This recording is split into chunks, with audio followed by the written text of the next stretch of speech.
बिस्मिल्लाहिर्रहमानिर्रहीम। कल हमने कैलोरीक थ्योरी के बारे में डिस्कस किया था कि कैलोरीक थ्योरी ने नेचर ऑफ हीट के बारे में क्या प्रिडिक्ट किया था, तो उसके बारे में हमने कल डिस्कस किया था। आज उसे आगे डिस्कस करेंगे। तो कल हमने जो डिस्कस किया था उसमें उसको मैं थोड़ा ब्रीफली आपको बता देता हूँ, क्योंकि कुछ स्टूडेंट्स नए भी होंगे। तो कल हमने ये बात डिस्कस की थी कि नेचर ऑफ हीट जो होती है वो क्या होती है, उसके बारे में हमने पहली थ्योरी डिस्कस की थी, जो 18th और 19th सेंचुरी के अंदर मानी जाती थी। उस थ्योरी के मुताबिक हीट जो होती है वो एक किस्म का फ्लूइड होती है जो मटेरियल बॉडी के अंदर एग्जिस्ट करती है। जो चीज़ गर्म होती है उसमें ये फ्लूइड जो था वो ज़्यादा माना जाता था, और जो चीज़ ठंडी है उसके अंदर ये माना जाता था कि ये फ्लूइड कम होता है। तो बहरहाल कैलोरीक थ्योरी के हिसाब से हीट को एक का फ्लूइड माना जाता था, और किसी भी चीज़ के गर्म होने का ये रीजन माना जाता था। अगर कोई चीज़ गर्म है तो उसमें ये ज़्यादा कंसीडर किया जाता था, और कोई चीज़ ठंडी है तो इसमें ये कम कंसीडर किया जाता था।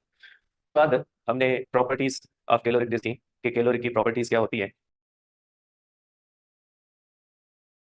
मदानी जो होती है उसको लगाते हैं और उसको इस तरह से घुमाते हैं तो दही से लस्सी बनती है। ये प्रोसेस आप सबने देखा होगा। इसी सेम प्रोसेस को इसने इस्तेमाल किया। सपोज करें ये वाटर है, और वाटर के अंदर, ये कंटेनर के अंदर वाटर है, और वाटर के अंदर ये इस तरह से आप कह सकते हैं रोटर है। ठीक है, इसने क्या किया, इस रोटर के ऊपर इस तरह से आप कह सकते हैं कि इसने इस तरह से इसके ऊपर धागा फोल्ड किया, और जो धागा है उसको इसने एक पुल्ली से गुजारा, और उस पुल्ली के अंदर इसने एक वेट सस्पेंड किया।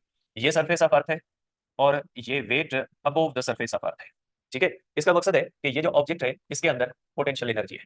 ठीक है, इसने ये मधानी की तरह एक बोरर इस्तेमाल किया। ये पानी है, पानी के अंदर इसको बोरर को रखा, बोरर के ऊपर इसने एक धागा जो है वो इसको फोल्ड किया। उस धागे को फोल्ड करने के बाद इसने पुल्ली से गुजार के इसके साथ एक वेट या मास को सस्पेंड कर दिया। अब ये वेट या mass above the surface of earth होता है, इसके अंदर होती है पोटेंशियल एनर्जी। इसने यहाँ पे पानी के अंदर थर्मामीटर जो होता है वो लगाया। ठीक है, ये वाटर है और इसके अंदर इसने इस तरह से थर्मामीटर लगा दिया, ताकि चेक किया जा सके कि इसका टेम्परेचर चेंज होता है या नहीं होता। आप कहेंगे ये थर्मामीटर। ठीक है, ये इसने थर्मामीटर लगाया, पानी के अंदर थर्मामीटर लगाया, ये इसके अंदर बोरर रखा, बोरर को इसने कनेक्ट कर दिया सम ऑब्जेक्ट के साथ जिसके अंदर सब पोटेंशियल एनर्जी थी। इसके बाद इसने क्या किया, इस बोरर को इसने रिलीज किया, सॉरी इसको ब्लॉक को इसने रिलीज किया। अब जब ये ब्लॉक को रिलीज करेगा तो ये ब्लॉक जो होगा वो नीचे मूव करेगा, क्योंकि कोई भी चीज होगी जमीन के ऊपर छोड़ेंगे तो वो नीचे आएगी। और ये नीचे इसलिए आती है क्योंकि ग्रेविटी इसके ऊपर वर्क करती है, और ग्रेविटी की वर्क की वजह से इसने तेजी से ब्लॉक ने नीचे मूव किया। तो इस ब्लॉक के साथ ये जो धागा अटैच है, ये धागा खुलने लगा, और उसके नतीजे में ये जो ड्रिल है ये इसके अंदर इस तरह से तेजी से घूमने लगा, और इसके अंदर घूमने की वजह से इसने देखा कि इस पानी का टेम्परेचर बढ़ जाता है। ठीक है, इसने इस एक्सपेरिमेंट को बार बार इस तरह से इसको ब्लॉक को ऊपर ले गया, फिर इसको रिलीज करता गया। तो नतीजा ये निकला कि पोटेंशियल एनर्जी की वजह से वर्क हुआ, और उस वर्क की वजह से इसने यहाँ पे रोटेट किया, और इस रोटेट करने की वजह से इस पानी का टेम्परेचर बढ़ गया। अब इससे क्या साबित होता है, इससे साबित ये होता है ग्रेविटी का वर्क होता है ये किस में कन्वर्ट हो गया, हीट के अंदर, और इसी की वजह से पानी का टेम्परेचर जो है वो बढ़ गया। तो जूल ने ये एक्सपेरिमेंट करके इस बात को प्रूव कर दिया कि काउंट रमफोर्ड की बात सही है। हीट किसी भी किस्म का फ्लूइड नहीं है, हीट का ताल्लुक वर्क के साथ है। जब वर्क किया जाता है तो वो वर्क जो होता है वो हीट के अंदर ट्रांसफर होता है, और उस हीट की वजह से उस चीज का टेम्परेचर जो होता है वो बढ़ जाता है। ठीक है, तो ये एक कॉन्सेप्ट जो काउंट रमफोर्ड ने केनन मजल की बोरिंग के दौरान एस्टेब्लिश किया कि मुझे लगता है कि हीट का ताल्लुक वर्क के साथ है, उसको एक्सपेरिमेंटल जो बेस प्रोवाइड किया वो प्रोवाइड किया जूल ने। ठीक है, और जूल के एक्सपेरिमेंट के बाद ये तय हुआ कि हीट किसी भी किस्म का कोई भी फ्लूइड नहीं है, हीट वर्क से रिलेटेड है। ठीक है, और जब वर्क किया जाता है तो हीट जो होती है वो पैदा होती है। हीट किसी भी किस्म किसी भी चीज के अंदर मौजूद नहीं होती एज अ फ्लूइड। ठीक है, तो आप कह सकते हैं कि joule joule related heat work electrical energy, और भी इसके एक्सपेरिमेंट थे, electrical energy and chemical energy. ठीक है, ये जूल ने सिर्फ हीट का ताल्लुक वर्क के साथ नहीं जोड़ा, इसने कहा हीट का ताल्लुक इलेक्ट्रिकल एनर्जी से भी है। जब रेजिस्टर से इलेक्ट्रिकल एनर्जी पास होती है तो हीट पैदा होती है। हीट का ताल्लुक केमिकल एनर्जी के साथ भी होता है, तो जैसे केमिकल रिएक्शंस होते हैं तो उसके अंदर हीट पैदा होती है। तो इसने हीट को एज ए एनर्जी कंसीडर करके बाकी एनर्जीज के साथ जोड़ दिया, कि जिस तरह से बाकी एनर्जीज है, इलेक्ट्रिकल एनर्जी है वो एक बल्ब से गुजरती है तो वो लाइट एनर्जी में कन्वर्ट हो जाती है, इसी तरह से आप हीट को एक एनर्जी जो है वो समझ ले। Different forms of energy heat की सूरत में उसी तरह से कन्वर्ट होते हैं जिस तरह से बाकी forms of energy other forms of energy के अंदर होते हैं। और इसने ये कहा कि हीट भी उसी तरह से law of conservation of energy को फॉलो करती है जिस तरह से बाकी एनर्जीज फॉलो करती है। एक्चुअली एनर्जी कंजर्व है, जब वर्क किया जाता है तो वो energy one form of energy से अदर फॉर्म ऑफ एनर्जी के अंदर कन्वर्ट होती है। तो यहाँ से इन एक्सपेरिमेंट के बाद law of conservation of energy भी एस्टेब्लिश हुआ था, जो भी जूल का उसके अंदर बहुत बड़ा रोल है। तो आप कह सकते हैं कि ये एक नया कॉन्सेप्ट था, और इसने एक मैथमेटिकल एक रिलेशन भी बनाया कि work is directly proportional to the heat produced. ठीक है, कि जितना वर्क करोगे उतनी हीट पैदा होगी, और work is equal to J Q, where J जो होता है इसको हम कहते हैं जूल्स कांस्टेंट। आप इसको जूल्स कांस्टेंट कहते हो। ठीक है, या आप इसको कहते हो mechanical equivalent of heat, mechanical equivalent of heat.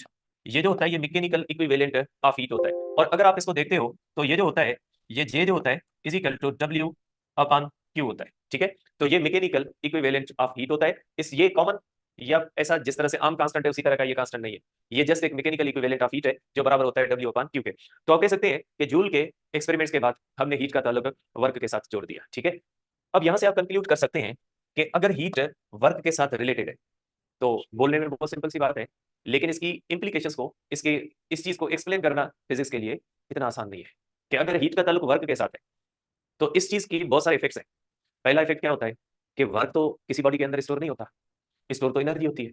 Work तो बॉडी के ऊपर किया जा सकता है या वर्क बॉडी करती है। पहले वर्क की नेचर समझे, वर्क क्या है। ठीक है, वर्क एक इंटरमीडिएट प्रोसेस है जो वन फॉर्म ऑफ एनर्जी को अदर फॉर्म ऑफ एनर्जी में कन्वर्ट करता है। ठीक है, वर्क एक इंटरमीडिएट प्रोसेस है। वर्क पोस्ट ऑफिस वाला काम करता है, जैसे पोस्ट ऑफिस या TCS वाले एक शहर से कोई चीज उठा के दूसरे शहर तक पहुंचाते हैं, उस चीज से उनका कोई ताल्लुक नहीं होता। एक भेजने वाला होता है, दूसरा लेने वाला होता है। TCS वाले जस्ट सप्लाई का काम करते हैं। तो वर्क वही करता है, एक एनर्जी होती है, उसको TCS की तरह वो दूसरे फॉर्म ऑफ एनर्जी में भेज देता है, उसका कोई रोल नहीं होता। वर्क एक इंटरमीडिएट प्रोसेस है। वर्क जो होता है वो मैकेनिक्स के अंदर वन फॉर्म ऑफ एनर्जी को अदर फॉर्म ऑफ एनर्जी में कन्वर्ट करने का इंटरमीडिएट प्रोसेस है। जैसे TCS वालों का काम एक शहर से चीजें उठा के दूसरे शहर तक पहुंचाना है, वर्क का काम वही है।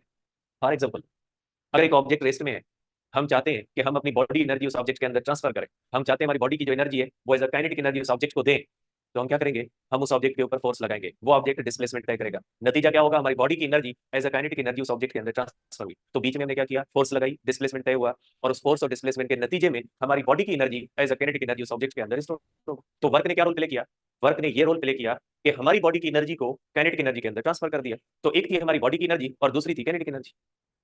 ठीक है, हमारी बॉडी के अंदर एनर्जी स्टोर्ड थी, वो आगे काइनेटिक एनर्जी बन गई, बीच में ट्रांसफर वाला काम किसने किया, वर्क ने।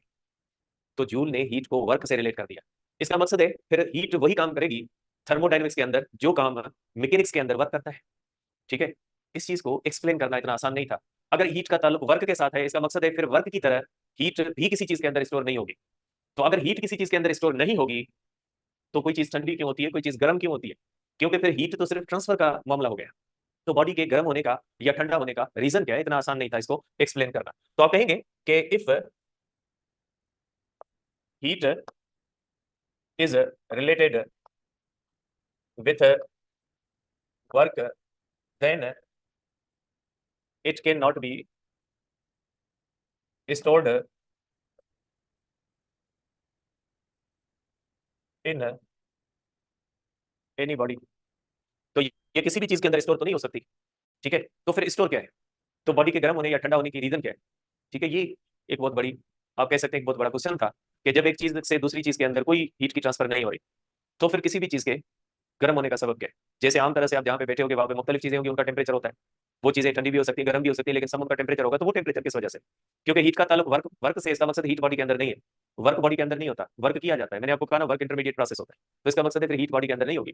अगर हीट अंदर बॉडी के नहीं है तो फिर कौन सी एनर्जी है बॉडी के अंदर, फिर कौन सी चीज है जो बॉडी को गर्म करती है, बॉडी को ठंडा करती है। ठीक है, तो आप कह सकते हैं कि हीट का ताल्लुक वर्क के साथ जुड़ने के बाद और भी मुख्तलिफ चीजें सामने आई जिनको एक्सप्लेन करना हमारे लिए जो है वो जरूरी है। आप ये कह सकते हैं कि after Joule's work, after Joule's work it was concluded that it was concluded that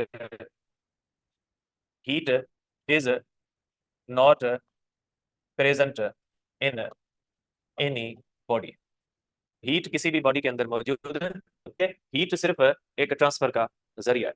तो अगर हीट किसी बॉडी के अंदर मौजूद नहीं होती तो क्या मौजूद होता है किसी भी बॉडी के, वो कौन सी चीज होती है जो किसी बॉडी के अंदर मौजूद होती है, और वो कौन सी चीज है जो किसी भी बॉडी के अंदर गर्म होने या ठंडा होने का सबब बनती है। ठीक है, तो कल डिस्कस करते हैं इसे आगे वाली बात को कि अगर जूल के एक्सपेरिमेंट के बाद हीट का ताल्लुक वर्क के साथ है और वर्क किसी बॉडी के अंदर स्टोर नहीं होता तो हीट भी किसी बॉडी के अंदर स्टोर नहीं हो सकती, तो फिर बॉडी के अंदर क्या स्टोर है, कौन सी चीज बॉडी को गर्म करती है, कौन सी चीज बॉडी को ठंडा करती है, इसको कल डिस्कस करते हैं।